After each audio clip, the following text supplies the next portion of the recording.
That was a tough week. If you are new to this channel, my name is Damien and I've been involved in commodity trading for more than 15 years. And today I run a bunch of businesses related to physical commodity trading. And what you are about to watch is just a week in my life. The up, the down, the travel, the success, the failure. I can't believe how shit I am. I forgot my passport again. I hope the traffic is not too bad.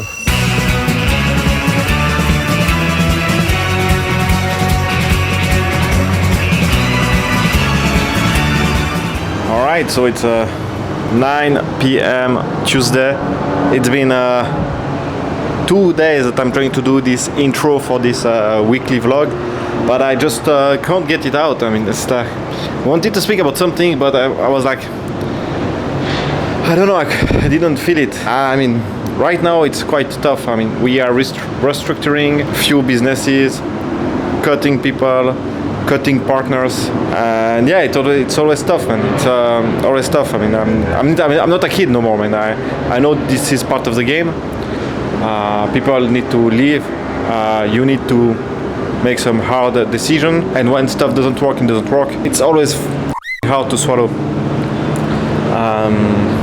You know, when you build something with like some partners, with some key employees, it's like if you want to rob a bank, you know, in those movies when you want to rob something, there's like a team of specialists that is formed. There's like obviously the boss, but there's also one guy that is good at social engineering, and there's another guy who is good at like cracking a safe. And this is basically what I feel when you build a business with a team, with a close team. It's like you're this small group of guys and you want to make money all together, and it's going to be tough, and there's going to be a lot of adventures. When it doesn't work, it's always quite tough. So yeah, we are right now pivoting a little bit of international trade activity. We are going to push on very niche product, even more niche ingredient commodities that I know won't be, if you trade that, you won't have access to financing, you won't have access to all that kind of stuff, because the market is so liquid, so specialized.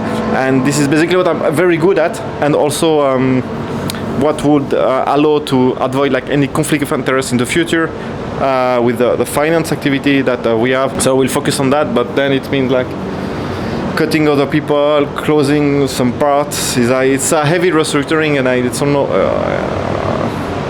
it's not easy. But then on the other side, after that, then I'm building the team here with me. I mean, the first guy started a couple weeks ago. More people will come, rebuilding a team, not remote this time, on premise, and starting a new adventures, robbing new banks. but the transition is not always easy. So yeah, I mean, I want to be an entrepreneur, so and a good entrepreneur. That's another that's another point. I'm not sure, man. I'm not sure. You know, the other day. A kid like that I met just told me that maybe I don't have like enough ambition, and you know, it really stung me because I think he's right, man. I could do way more.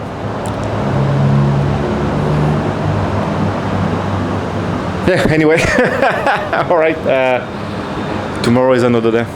All right, guys, so let's jump into the to-dos of this week. So I've just received some document about a new supplier that we are onboarding, so I'm doing the vetting right now. What I try to do when I need to vet like a new supplier is I always speak with other people that worked with them in the past. So sometimes it's quite difficult to find. Here I have a friend in the same country, I will call him, and they work in the same industry, so I'm pretty sure he knows the supplier, so I will ask a bunch of questions, but so I need to do that. We also have like some anti-money ore from a new source, very exotic origin. Usually, I mean, we are not taking new origin, or we're not doing something new with anti-money, because the market is really high. It's a bit shaky right now. But in that case, I have full trust in the supplier, and I think it might be a good opportunity. So need to work on that. Need to speak with the buyers. Last point, yeah. So this one is very important. I need to hire artistic director, editor, videos to help me with the YouTube content and also the social media. Social media is really my edge. I'm the only one doing it, so I need to keep pushing where my edge is, and now I need to just increase the size of the team. The problem is like I don't know this job. I don't know what an artistic director / editor / videos should look like. I guess it's someone with tattoos and like nice sunglasses or whatever. I mean, I don't know. So I need to write some type of job description. So then I can see where I can find someone like that to help me. Then there's also the Neo Circle event. So Neo Circle is like the first physical meetup, physical event that we organize at the Shipping and Commodity Academy. This one is only for the people that are in the Neo Phoenicia community. And then it's going to be in Dubai in October. And people are flying in from Brazil, from Europe, from Asia to be there. So I really want to exceed the expectation of the value that they're going to get, because man, I mean, it's a huge commitment for the people that are going to participate. So I really want to nail it. I want that all the attendants had a very good time. And then I have everything about the finance stuff. We have a lot to do with the new guy. Everything is on the whiteboard right here, but I can't tell you about that on YouTube for obvious reasons. So yeah, that's pretty much it. So quite a busy week ahead. That's it. Alright guys, so I'm at the airport. I arrived on time. I'm so this is not the first time that I forgot my passport, and when I'm in the cab I'm like anyway, all good. So today we are flying to Singapore. I'll be attending the GTR Asia event. It's a conferences mostly about trade finance. I have a lot of meetings in Singapore that I need to take on the side of the conference, so I'll see how I can manage to do all of that. And also for you guys, I need to have quite a difficult conversation. There's one guy that owes us a bunch of money, and it's not going well, man. He's not returning our calls and so on. So I'll need to go and see him and discuss about that. It's like so it's going to be quite a tough conversation. And you know what? I will try to record this for YouTube, or I will try to record our conversation in some shape or form, because man, obviously I won't work with that guy in the future, because you can't behave like that, because I think this is something that you can't find anywhere else on the internet. Alright, so a lot of things to do. It's going to be packed, and I will have a lot of things to show you. Alright, wait. One thing that I've thought. So it's very important to have a notebook. One thing that my mentor told me, like, you know, when you write what you need to do for the day, you put the date at the top and then you write some words or whatsoever, even if it's only for you. If for whatever reason there is some legal action, those information here could be used as evidence, as proof that you are of good faith. So be mindful about that. We never know. So this is why don't throw away your books when you are over with them. Like, you never know. And you see, sometimes I write really important stuff like this. I'm so that I even laugh at my own jokes. Let's fly.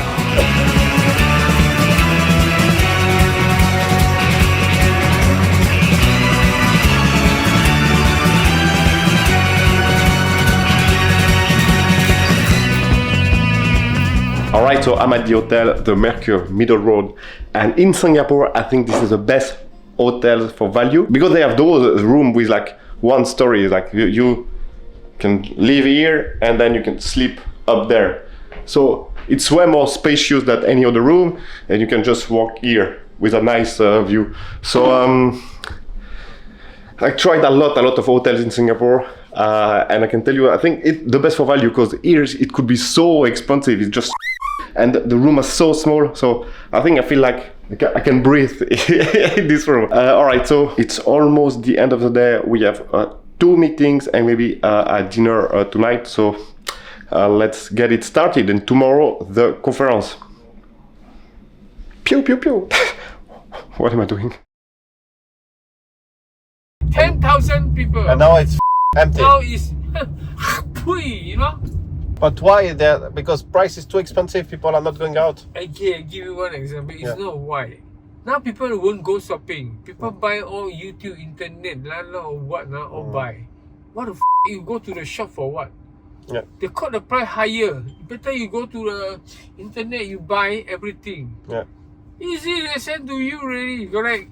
Yeah, Now and it's people cheaper. already change already. Yes, correct. Now only the people so rich because come from other country, all the rich people, they can buy 1 building, 10 building also can, 100 house also can. Singapore is rich. You come Singapore work, then you say, F you, you come in there, you know. But so you're from Singapore? Yeah. You grew up here? Yeah, born here. If your salary is 10k, I say, F you, you pay the rent already 5k.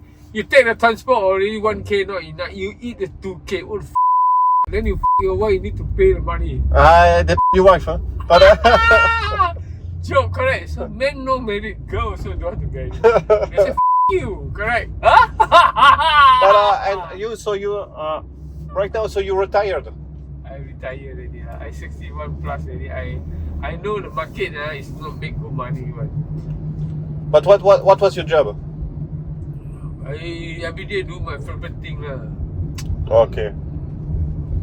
I drive for fun. I want to go where just take it easy because I don't need to spend the money for taxi or for car transport. No need. I just drive the car, go there. Yeah. But do you have a wife? My grandson already 12 years old. 3 years old. Okay. Grandson. Oh.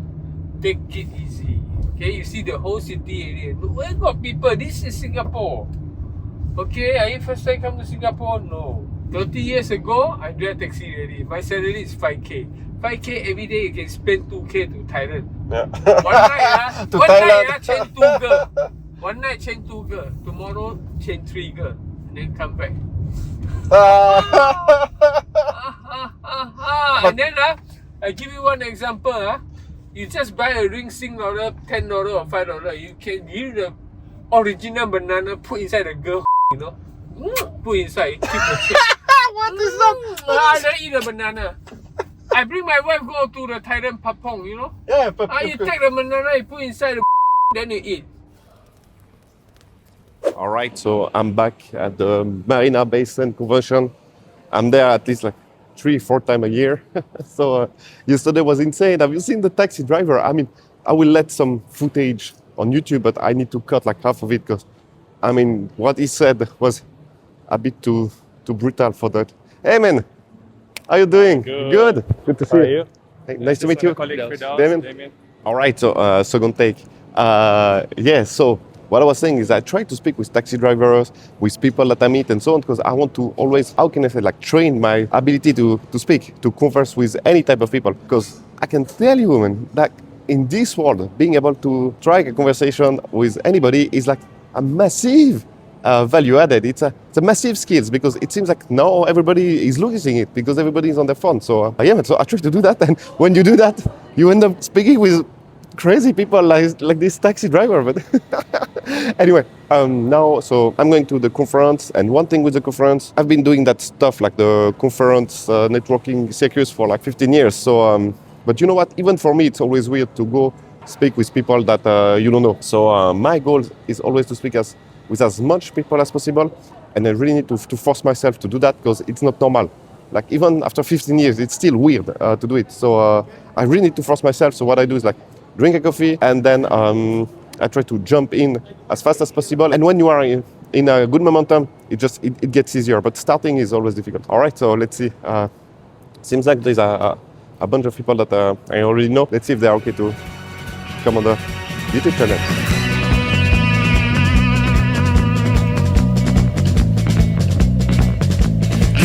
To sneak off away from your stomach and try your pulse and captured what seemed all unknowing and candid, but they suspected it was false.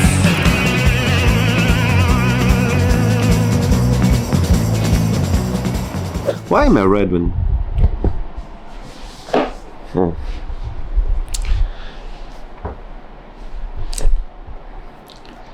So yeah, so the guy that owes us $2,000 doesn't answer. He's not picking up, he doesn't answer his phone. So now the question that I have is that do I need to show up at his junkyard tomorrow, unannounced. I don't know, man. The problem is like it's such a low amount, $2,000, that I could let it go, but then I don't know. I'm torn because it's for $2,000. I should better focus on something different, like pay up what need to be paid, and that's it, and then just move forward. But again, man, the guy owes us this money. It's not like there was some claim, there was some issues. It just this. Yeah, I don't know, man. I still think I will go. This is the worst, you know, those little things like, yeah, what should I do? I don't know.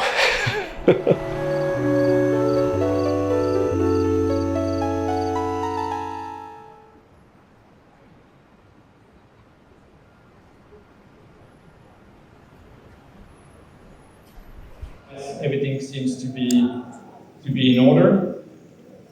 The big issue here is that if you were to call the captain of the ship and say, okay, can you please read the details that you have with the documentation that you have on board, they would tell you everything is okay except the two parts in red. So the consignee and the notified address will be totally different. And that's why I'm saying this is a very difficult case of documentation issue. It is because it is a trade where two sets of original VL had been issued. How is that possible? It's a great question. It is because the party asked the shipper to cancel the first set of VL and then reissue a new one to new parties, except it had kept copies of the original set of VL and then did the round with the banks to obtain financing on the original first set of VL. And then it went to a different bank to finance the same cargo with different set of documentation. So again, this is a pretty good documentation in the sense that the VL number is real. If you go on MSC website, or you did go back in the day when this VL was financed a couple of years ago, you will be able to enter the VL number, and it will show you that yes, this is indeed a correct documentation from MSC. The ship did indeed the voyage from Boston to Shanghai. There is no issue with this, and it's indeed a container as it's stated on there. The notified parties, or the end company that has received the goods, exists. There is no issue with this. It's a real company in China. The vessel at the time did exist. Now the ship has been decommissioned because it was quite old, but back in the days it existed, and the voyage is correct. The IMO number is correct, so no issue there. I think the first problem appears when you start to look at what is actually being transported. We have no idea. We don't know if it's rice, cocoa, steel, rocks, no idea. It doesn't state on the documentation. And then if you look at the shipper, you quickly realize that there is already an issue in the name of the shipper. If you do a lot of business with the US, do you know a lot of companies that have two legal terms? So co and LTD is not possible in the US. It is impossible for a company to be an LTD, which is a limited company, and have the co at the same time, which is not real. And then if you were to Google Map, you would realize that there is no address that exists. All right, so I've just met my friend from Geneva, Greg, and he has a company, Havana Technology. And I think it was like so interesting what he's doing. So I asked him if he can come the YouTube channel. So Greg, can you pitch in 1 minute your company? Yes, thank you. Havana Technology is a post-trade platform that digitizes the entire trade flow from deal entry to settlement.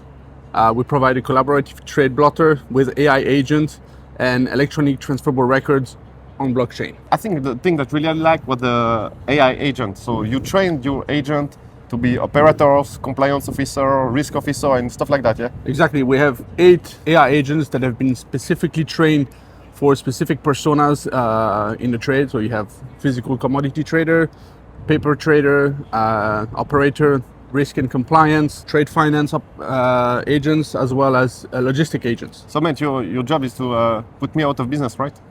No, it's actually to empower your business and give you more time to focus on business development instead of redundant tasks and cumbersome processes. And all right, great. And if people want to know more about your company, where should it go?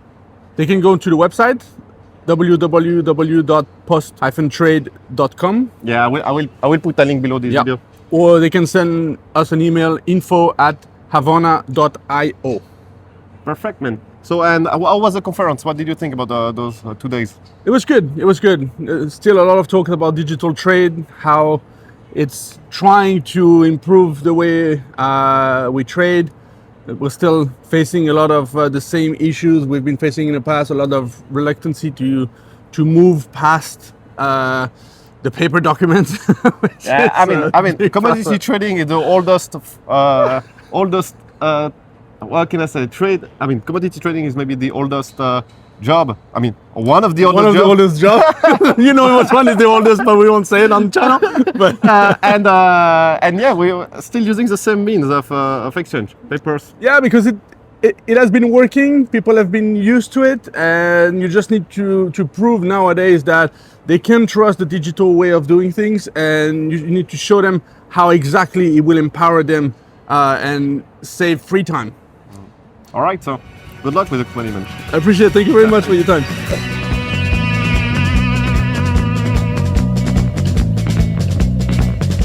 Decided to sneak off away from your stomach and try your pulse. All right, so I'm in Changi Airport, Singapore, on our way back to Kuala Lumpur. So the conference was very interesting. I made a bunch of very interesting contacts that we need to follow up the coming days, weeks, year. you never know how long it could take. And one of the things about conferences is like you will bump again in the same people, like year over year you will meet the same people. Maybe you've already spoken with them in the past. You kind of know what they do, you kind of know with whom they work and so on. But sometimes it's just with one conversation that could unlock that something that you couldn't even imagine. In my case, it's like I spoke with a guy. I mean, I think I know the guy for like 4 years, something like this, but I did not know that he had such a good relationship with a counterparty that I'm very, very interested in. In this counterparty, I've already tried to speak with them, to connect with them, but they were not really open to do anything with us. But he told me, look, they are my buddies. I know the founder, I know them very well. So when you are ready again, just let me know and we'll put a good word toward them, and then let's see what happens. And you know, those type of conversation, it only happens when you are there, when you speak face to face to someone that and then you just chat about the business, about what people are doing and so on. So, and this is also one of the reasons that you need to go in those conferences, because those type of lucky event only happen when you put yourself out there. Otherwise, the guy that owes us money. So I did not go to see his junkyard because I didn't have time, honestly. But it's not over, guys. It's not over. We still have some tricks up ourselves to just to make him pay, man. Now that he's completely ghosting us, all the people involved with this transaction is completely ghosting them for $2,000, man. So the thing is always, what should I do? Because the amount is so little. But still, man, we can't let that go. All right, so going back to Kuala Lumpur. And a lot of things that I want to talk to you about, but let's do this at the office. It's late at night, but I just wanted to read you this message. On LinkedIn, there's a lot of brokers, losers, mandates, scams, but sometimes I open my LinkedIn and I receive messages like this. And message like this makes my day. So it's in French, I will translate it to you, but don't worry, it's only 20 seconds. Hey Damien, I hope that you are doing well. I just wanted to share a good news with you. I'm going to start a internship in Dubai as a trainee tanker broker. Alright, so this dude is a student of the Shipping and Commodity Academy and he just got an internship. It's very difficult to get an internship, so I'm so proud when we have like students, they are their normal life and then they meet the Shipping and Commodity Academy and then they won't end up like in a back office, in a bank, or doing whatever bullshit consulting work that actually is going to be AI transferred. So no white collar jobs for that guy, and now his life has changed. So this is so great. I keep saying that, but being a commodity trader, you don't really change anybody's life besides yours and maybe your team. But with the Shipping and Commodity Academy, I really have a lot of people that have changed their life trajectory because of what we've built. So it's great. In addition, I've been selected for the first round of interview from the Trafigura Commercial Traineeship Program in Geneva. So if you are on the verge about joining the Shipping and Commodity Academy, you can just go on the LinkedIn page and you can see that every week we post like new testimonial about a product. You will see also some shorts But here there is a bunch of testimonial. I mean, we post once a week at least. Go look at them and make your own judgment about what we do.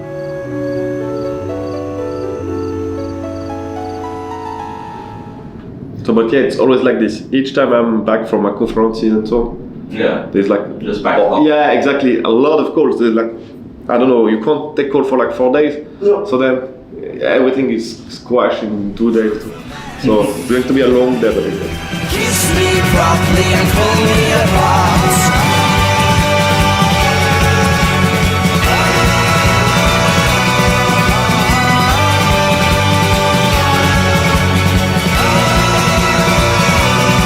And my fingers scratch at my head before my mind can all right, guys. Good morning. So it's 8 a.m. We are Friday morning. Today is a off day in Malaysia. So the kids and my wife went to Phuket, Thailand for a long weekend, and I'm here to work. So today is a brutal day again. We have 1, 2, 3, 4, 5, 6, 7, 8, 9 meetings. 9 meetings, yes. We have also the investment committee meeting, which is a quite important meeting that I need to run. Is it clear? Yes. Yeah, I need to prepare it. I don't know when I'm going to do it. I guess between all those meetings. And tomorrow we have the shooting of an interview with Sami. Sami is this kid, this young entrepreneur that has a trading company who is blowing up. I'm really looking forward to this interview. Sami is a great guy. But the problem is that I just had the information that the guy that was going to shoot us with the camera to the videoist is not going to come, so this changed a lot about what we wanted to do for the interview, so it sucks. This is a problem that I need to solve. So yes, tomorrow morning interview, then 1, 2, 3 3 meetings, and then tomorrow night there's one guy that I met at the conference, Greg, the guy from Geneva, and he just told me that he's doing a pit stop in Kuala Lumpur to see me, so we'll have a lunch. I need to book some nice place for him for Saturday night, for tomorrow night, so I don't know where. Yes, very busy weekend. Sunday we have only 2 meetings, and Sunday night now I do the live on YouTube also, so I need to prepare my slide. So a little bit of work on Sunday, but it's going to be okay. But yeah, man. So as you can see, it's a very busy weekend, very busy 3 days. But yeah. So the question is now, it's like, look, Damien, why are you working so much instead of going to Phuket, Thailand with your family? This is a very good question, and the answer to this question is that, first of all, they can go to Phuket, Thailand at a very nice hotel because I work a lot. It's not, it's not family money, it's not my wife's money, it's the money that I make. So this also explains that. And yeah, but actually this is something that I try to be extremely mindful, because I don't want to be the guy that works like 7 days a week and don't really see his kids grow up. Because right now my oldest is 6 years old. In probably 10 years, I don't know if he want to do vacation with us no more. So, I mean, I still have really 10 years with my oldest kid before he gets to be an with me. So, do I want to waste those years because I'm building businesses? No, I don't. But also there is some trade-off.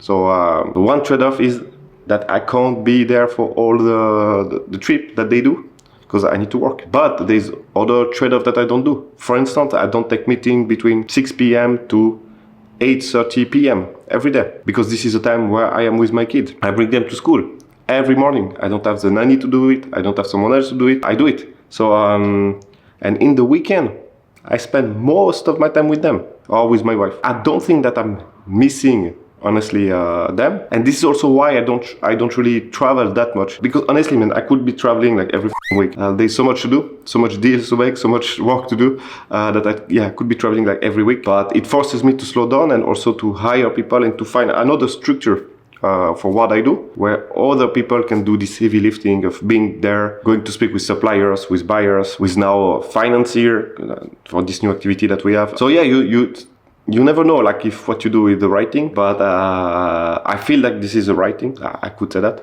Maybe in 10 years my kids will say that I was never there, blah blah blah. We'll see.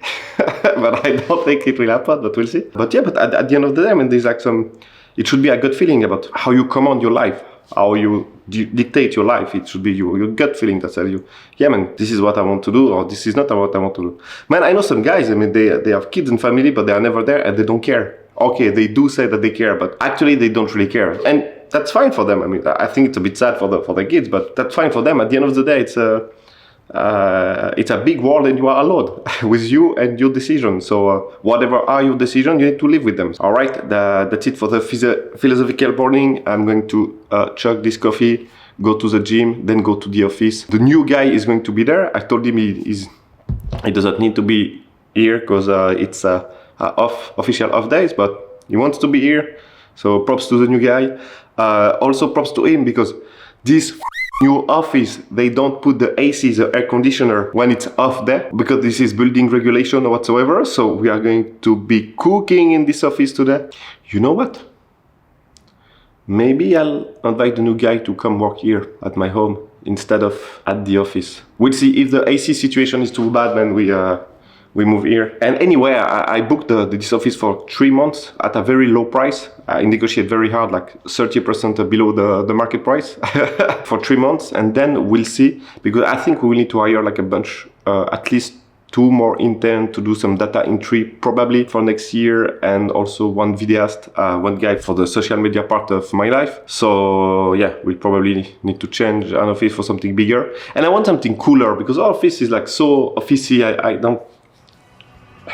don't like it. Anyway, that was a long rant. Let's get on with the day.